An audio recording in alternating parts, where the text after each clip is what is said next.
This review video is going to focus on sampling distributions from Unit 5. In this example, we have trains carrying ore from Canada to New York State. There's a filling machine which, when working properly, fills these cars with a mean of 70 tons and a standard deviation of 0.9 tons. However, sometimes this machine gets out of calibration and it will overfill the cars, so the mean is actually greater than 70 tons. Part A is asking, if the machine is working properly, what's the probability that the weight of the ore in a randomly selected car will be 70.7 tons or more? This is just a simple z-score problem. We want to make sure we show all our work. So to start off, let's draw our diagram. So it's centered at 70, because that's the mean amount that it tells us in the problem, and the standard deviation of 0.9. We want to find how unusual would it be to get 70.7 or more. So we want a z-score for that value. We get 0.78. You don't have to write this on the bottom, but if you do, you need to label all of these individual things here: lower, upper, mean, standard deviation, and what they all equal. That gives us our probability 0.2177. Part B says, suppose the weight of ore in a randomly selected car is 70.7 tons. Would that fact make you suspect that the loading mechanism is overfilling the cars? So we just found the probability of this happening. We got 21.77%.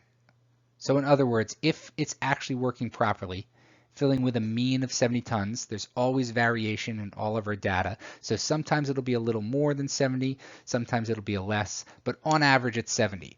We would see a difference of 70.7 or more 21.77% of the time. So more than 1 out of 5 times. That's not an unusual occurrence. That's actually pretty likely. If we checked 10 cars, we would expect to see another one that's filled to that level or more. Now, when we write this, there's a couple key things we want to reference. So first off, make sure you answer the question. Say no. It is not going to make us suspect it's overfilling. We want to reference the answer that we got in Part A. Okay, so if it's functioning properly, there's still a 21.77% chance that a car will be filled at 70.7 tons or more. And then we want to write like a statistical conclusion. This is not unlikely enough for us to cast suspicion on that loading equipment. Part C. Again, if this filling equipment is functioning properly, what's the probability that a random sample of 10 cars will have a mean of 70.7 tons or more? So now instead of just choosing one car, we're choosing 10 cars. And that's what makes this a sampling distribution. A sampling distribution is anytime we take a sample and we're talking either about the mean from that sample or the proportion from that sample. So the larger sample that we take, the smaller our standard deviation is going to be. And the standard deviation is given by this equation, S over radical N. Okay, if it was categorical, our standard deviation for a categorical problem would be radical PQ over N.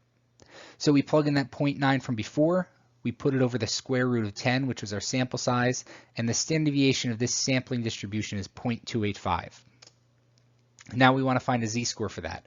So it's the same problem, except instead of 0.9 here, we have the distribution based on 10 cars. So how unlikely is it that we would see 10 cars average out to 70.7 tons or more?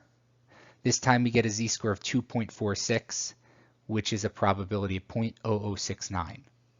Now part D is essentially asking the same thing as part B was. So based on our answer in part C, if that random sample of 10 cars actually did produce a mean weight of 70.7 tons, would that make us suspicious? So in this case, our answer is yes. We saw a probability of 0.0069. There's less than a 1% chance that this would happen for 10 cars if the filling equipment was working properly and filling to an average of 70 tons. This is too high, okay, across those 10 cars. It wasn't unusual for it to happen in one car, but it would be unusual to happen in 10. So we want to say yes. We want to reference this number again. If it was working properly, the probability that it would occur is 0.0069. And we want to say that this is unusual. And that's the reason that we would suspect the equipment is overfilling the cars. Part F, given the initial mean and standard deviation, how full are the heaviest 10% of cars? Heaviest 10%, that's going to be on the right. We're putting 10% on the right side here. There's 90% to the left of this. We want to find a z-score for this cutoff. So we're going to go to inverse normal. You don't have to write this, but if you do, make sure you label your parameters. So the area comes from here. It's always to the left of that cutoff. So we're going to put 0.9 for the area. Mean and standard deviation, we're going to keep it 0 and 1. We get a z-score of 1.28. Now we're going to plug this into our z-score equation along with the mean and standard deviation.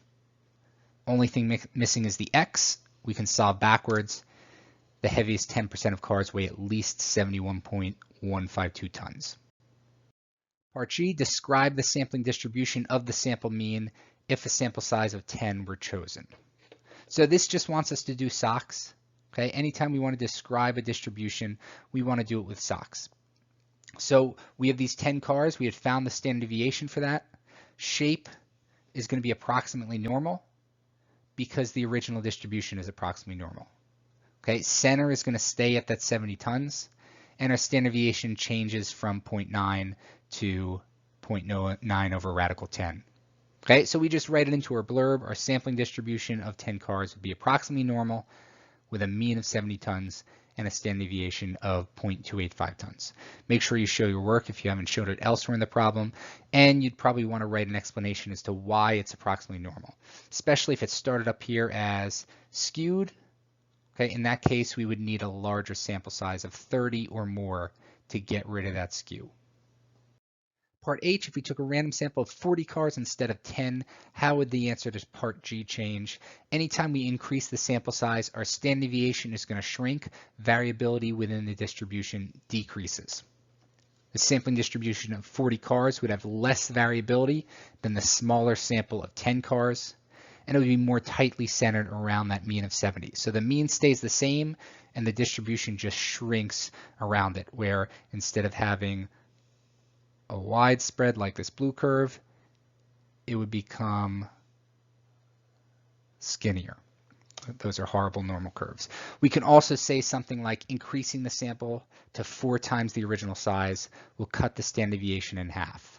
0.285 gets cut in half to 0.1425. That's because when we look at sigma over radical n, we're making this 4 times as big, and thinking back to algebra, that 4 is going to come outside, turn into a 2 on the bottom, okay, cuts our standard deviation in half.